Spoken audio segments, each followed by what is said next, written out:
Bifold doors. Now, we've fitted a few different mechanisms over the years, and I keep coming back to the Hettich Wingline. We're going to have two pairs here, so they are narrow doors like this, 4 altogether. A pair that comes one way, a pair that comes the other.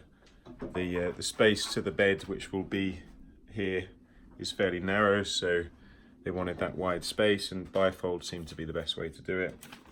So the Hettich Wingline System, and then this has a load of different variations. So you've got things like you've got push to open options, different settings for different door weights, various different configurations. Look, there's your push to open things.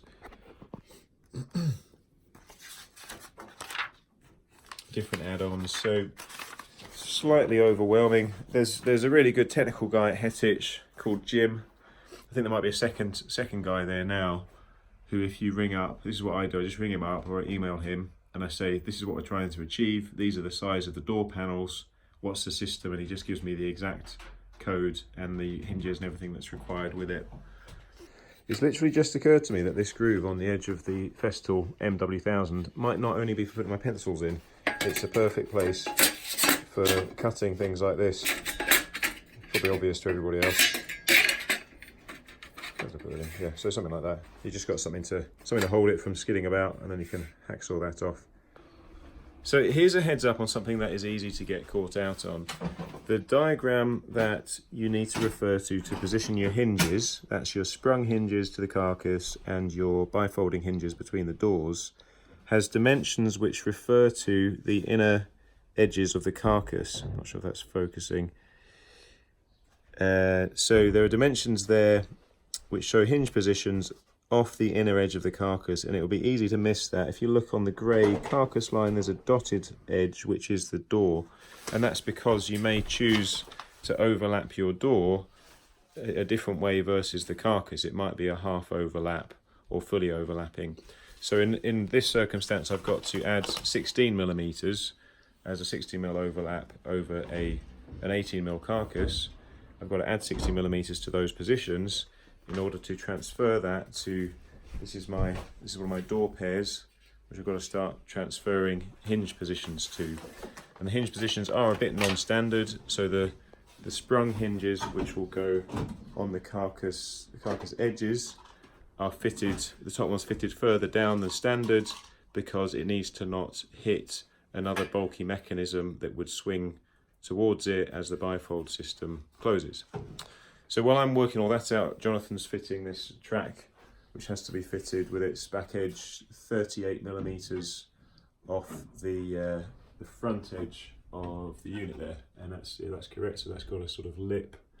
It's got a lip which will end up, because that'll be sort of like that. Obviously, the lip will end up with a roller thing sort of sitting on it. So its purpose is to guide the opening and closing edge of the door, is to guide it straight and to stop it dropping. Now, another thing I wish someone had explained to me when I first fitted these is the door gaps between the bifolds. They get locked in position by the special hinges that are going to sit there, and you get a jig. Now, the last time I fitted this, the jig wasn't as elaborate. This jig has different gap options that you snap off and then insert in there, and that goes between them, top and bottom. You push them together, and then this is a jig to put your drill holes in, which will take Euro screws and will lock that gap in position. So in this situation, there's 2 doors on the top box, and for the gaps to line up, because I won't have any adjustment on those middle bifold gaps, they need to be locked in at the right gap, so that the gaps at the far left and middle can be the same, because the overall width of the pair needs to be the same as the doors above. I hope that makes sense. I think it will start to make sense as it comes together. So what I mean is these will sit, struggling a little bit one-handed, these effectively sit above and want to be the same width, so that's determined by the gap that the middle hinge holds at, which I figured out will be right at 3mm in this instance. So here's what the hinge arrangement looks like at the bifolding of the doors. You've got this part here and that part, and they engage. You've got a U-shaped piece of metal which engages, so that's just made as a double-sided thing. It could go either way. So you have two of those on each door, at least for doors of this size, and they have been fitted according to the gaps shown there, according to the measurements shown there off the top of the door, and they've been fitted with a gap that was determined by this thing, which I was using a 3mm spacer.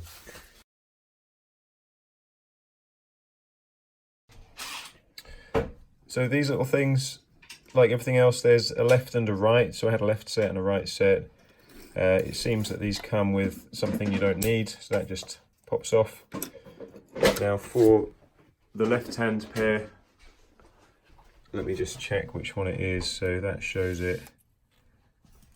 It is that way around. So that's the left-hand one. That goes not in the track, as I first thought, but in front of it. And we'll put a couple of screws up into those holes. That's the kind of stop from the looks of it. I might have got that wrong. Honestly, I'm just talking to the video again. Honestly, I think the drawing might be wrong, because it stands to reason that this would be the one that goes there, because there's a wheel that's going to pass that, and just that's like a little detent. But it can't. It's not going to pass that, is it? That surely has to go at the other end. And they do have, yeah, that does say right on it, so that's got to go there.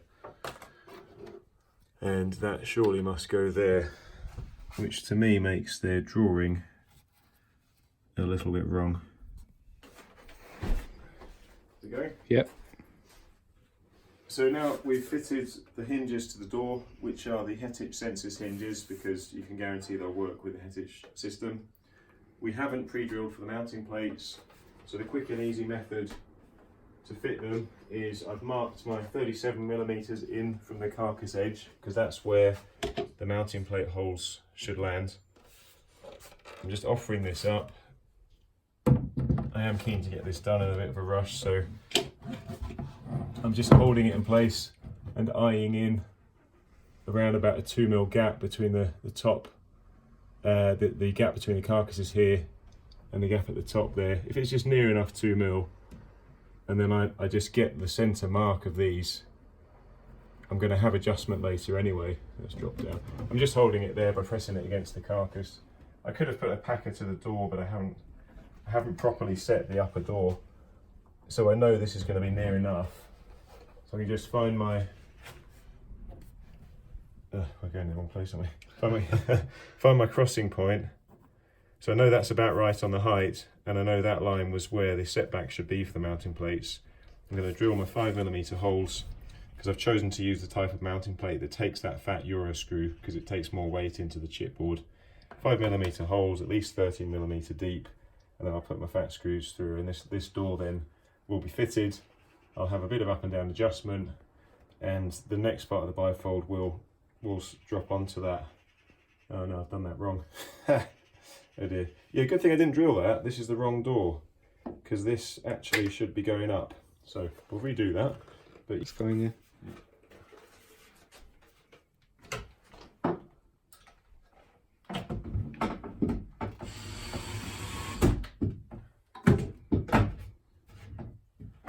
as you get used to fitting these kind of things, you learn where you need to be precise and where you can just offer it up. So I've marked those holes like I described for the correct door this time. And you can just do that as a one-man fit in this way.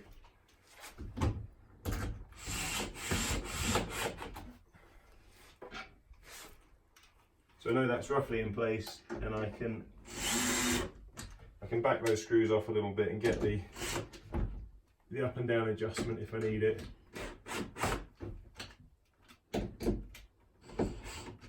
Yeah, so that'll allow me then to get all the gaps just right, 2mm off the top of the door. And then when I've got that gap right, I can always adjust these later. Then the rest of the mechanism, including the thing that will hang on to here, should line up right. That's fine. There it goes.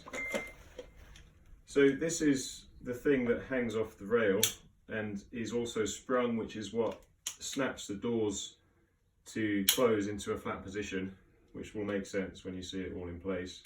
That goes into a standard 35mm cup hole, 5mm spaced off the edge, which is the same for the main hinges that it's hung off. That also comes with the Euro screws, which just give you a bit of a firmer hold and a little bit more of a precise fit. So you just need drilling in.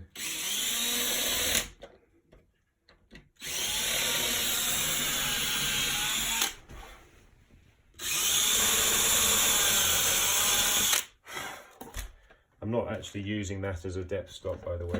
That was just from the last thing I did with it. I just estimated it. So you've got these 13mm depth Euro screws. That's a 5mm hole. So you get a nice tight fit.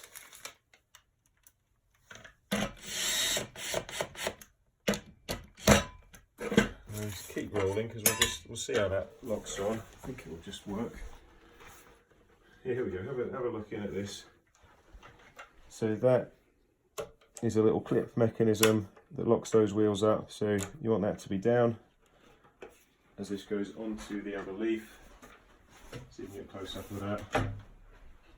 And well, we've lost our little U-shaped thing. All right. So I'll have to find that. Let's pause this. Yeah. So we found that it was still in the bag. I hadn't noticed it. It wasn't on the plastic bit when I fitted it. So that will just go up here. Yeah, so it engages there and then it pushes further up and clips like that. I'm thinking I can just drop, where is it, this one? Just drop this on.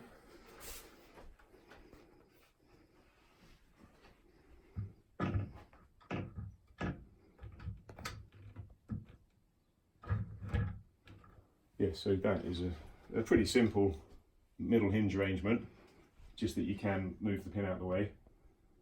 Trying to think why you'd need to. I guess when it's all engaged, might possibly be helpful to just take the door off that way without having to lift it out. So I think you just offer that up, and now this shape makes sense because you've got that lip there, which these will rest on, and they stop the door dropping, and these little wheels will go up and into there and stop it pulling out and just guide it straight as it goes. So just drop that onto there, pop them up, and oh, that was nice. So that was the spring on there. I think I showed you that spring before, how it pulled in, which was just a snappy sort of clip, but that pulling force is resisted by the soft close in the Sensis hinges. So if we just add some buffers here, some of those little rubber sticky buffers, then we're going to get a very nice soft close effect. Okay. So I can see now that the diagram was misleading and the way that I fitted these is the right way around. So what happens is that the further of rightmost, I should say, of those two wheels engages into there. You can't really see it. It engages into there and stops against that curve at the back. So the far wheel will stop into there, and that just gives a little bit of a hold out, and it just takes a little bit of a pull to release that. It's a nice mechanism. That needs some adjustment, so we'll sort that out next. Okay, so the doors are on, but we have a problem.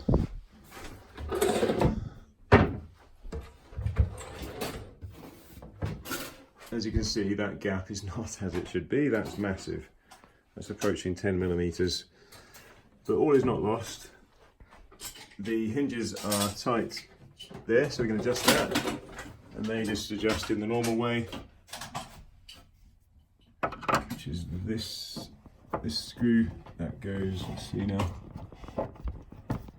that actually goes clockwise to bring that out towards us, which I think is the opposite of Blum. So turn that clockwise, and that's going to increase that gap.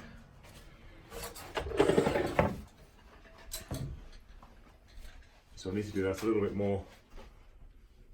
It's almost there, so that should be about the same gap as the upper door. We also could do with bringing them closer, so I'll do that later, because the main thing is getting the side-to-side adjustment. Now, even though I swear I used the 3mm gauge on here, I'd say that looks a lot more like 2mm. So I set them up using this thing with the 3mm gauge, but that's maybe 2.5. So I think it's a cumulative thing. If that gap was bigger, then the door pair would be closer to the width of the door above. If the hinge side gap was bigger, which I will make it, then that would all add up to, or should add up to, this gap being what it should be. So I think I just need to take that off, and I think I probably need to refit those hinges, which I could just do maybe a bit higher up, because I don't think that'd do any harm. If they went a little bit higher up, they could hide their old holes, and that would allow me then to get the spacing right. Okay, so I've made a classic mistake. I've done. So maybe start that one again. Okay. Last bit. I've not taken my own advice that I'm always giving to staff, which is slow and steady equals, well, no, sorry, slow equals steady, steady equals fast. Let's start that again. Okay. Yeah. So I've not taken the advice that I'm always giving to staff, which is slow is steady and steady is fast. I've been rushing this because we were near enough, just pan around and look at the whole thing, we were near enough to finishing, I reckoned, that if I could just get those on, I thought I'll get these drawer fronts on below, which wanted to be spaced off wherever this ends up. So I wanted to do that first, and then it was pretty much just the scribes, and I thought I might manage to get them done in the day. So I've rushed a little bit, and I've got a line up issue and a gap issue. So I'm going to take this steady. What I'm doing is I'm going to move this, come in a bit closer, I'm going to move this down far enough that I'm not breaking into the old hole. Now these are on the back of the door, so they'll be fairly invisible, but I can put a white sticky cap over that just just to be on the safe side. And I think the mistake I made was, because I was referring, let's find that glass there. Yeah. I was referring to this drawing and this whole idea of the spacer jig, which works for both doors. I was thinking it was essential that I had both the doors laid flat and that I drill them together. But what that meant was, because I couldn't fit them both on this workbench, I put them on a soft sheet to protect the face, but the sponginess was making everything kind of go off as I was pressing down. So I'm going to be more methodical, lay them out individually, which just relies on a good sharp pencil, a consistent height mark from the top. So whereas it was about 48 before, I'm going to go with a very precise 60. I'll square that across. I'll line up my jig with that.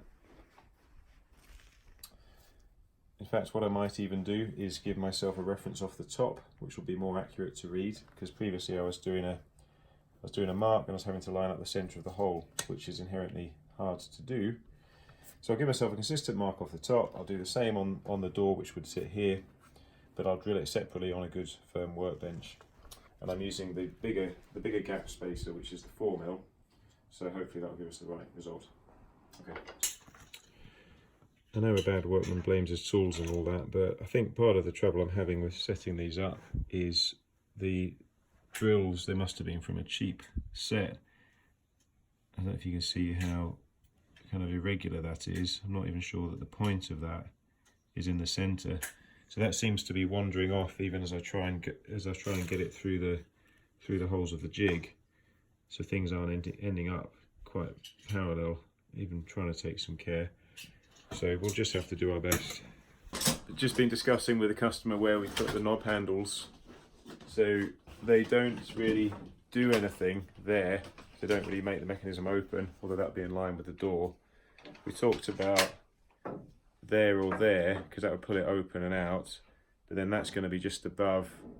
That's going to be just above a drawer where it's going to be a little bit off because that's on the centre of the drawer. So we've just settled on the middle there, which we feel makes most sense. So Jonathan's drilling that now.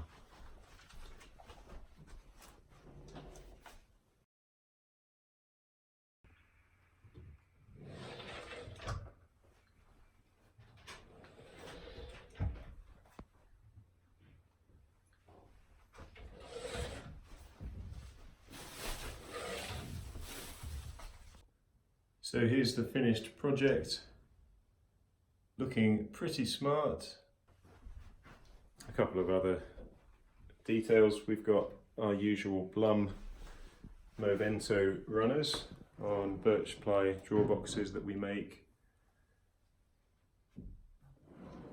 We're applying a clear finish to those now as standard. And these are the smallest available Blum runners at 230mm depth, because there's a chimney breast behind there at the middle. Okay, well that's about it. Thank you for watching, and you will see me next time.